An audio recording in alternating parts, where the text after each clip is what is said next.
Night to Shine is an unforgettable night celebrating our community of people living with disabilities. They are the stars of the event, and our heart is that they experience the love of Christ through this event. But our heart is also to honor the families, the parents and caregivers who selflessly care for their loved ones with special needs every single day. They are the unsung and often overlooked heroes. Many caregivers are parents, sometimes in their 60s and 70s, and have given much of their adult lives to caring for their child with disabilities.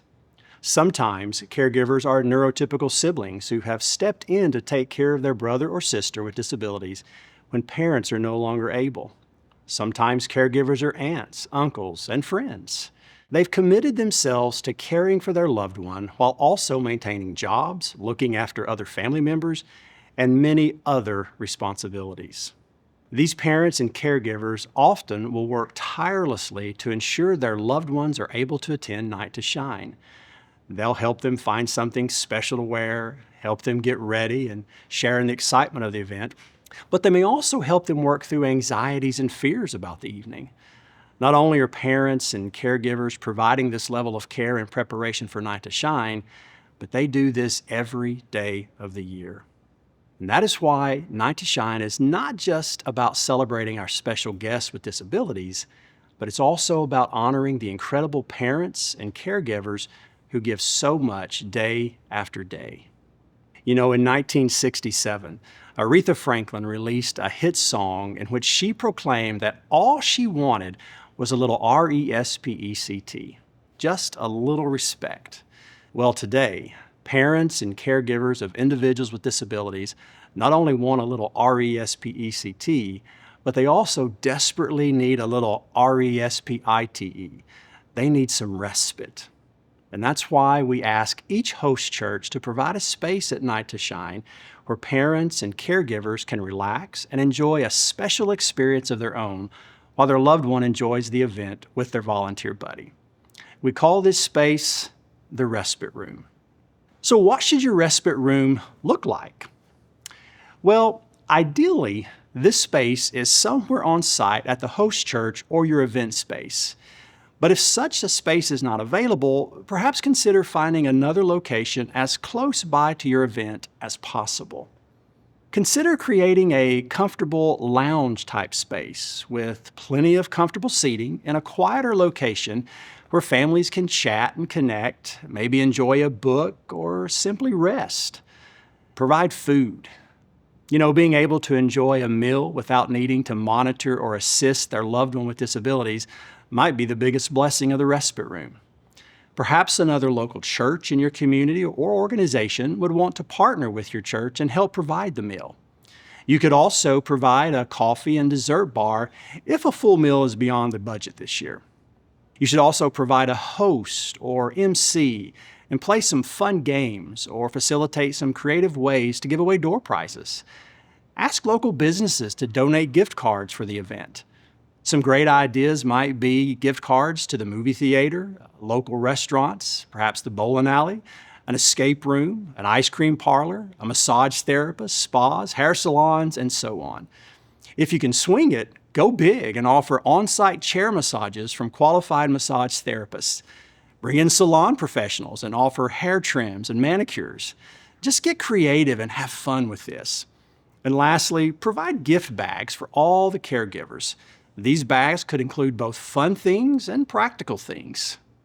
Now, what are some best practices for the respite room? Well, first of all, make sure that you plan for last-minute walk-ups and ensure you have enough space, food, supplies, and volunteers. You'll want to clearly communicate with your parents and caregivers that for the safety of our special guests, only background check staff and volunteers are allowed into the main event space without a volunteer escort. So along that line, make sure that you provide a small group of volunteers to escort parents and caregivers to the main event area should they need to check on their loved ones or just enjoy watching them have a great time.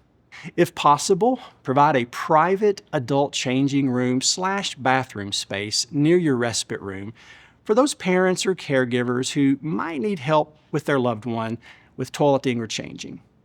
You'll want to make sure this space has an adult-sized changing table, plenty of gloves, disinfectant spray or wipes, paper towels, hand sanitizer, baby wipes, garbage bags, and so on. Providing a changing space like this is a bigger blessing than you probably realize. As a parent of adult children with disabilities, trust me on this one.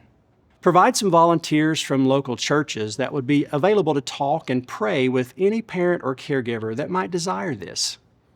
Every year I make sure that I slip down to the respite room and take some time to walk around and just be present to talk with these caregivers. These little conversations always lead to opportunities to encourage and pray with them.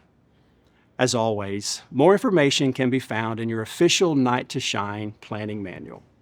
In the New Testament, we read about a time when Jesus had been speaking to a large crowd of people all day long. It was now late in the afternoon, and his disciples came to him and told him to send the crowds away because it was now late and they were no doubt tired and hungry.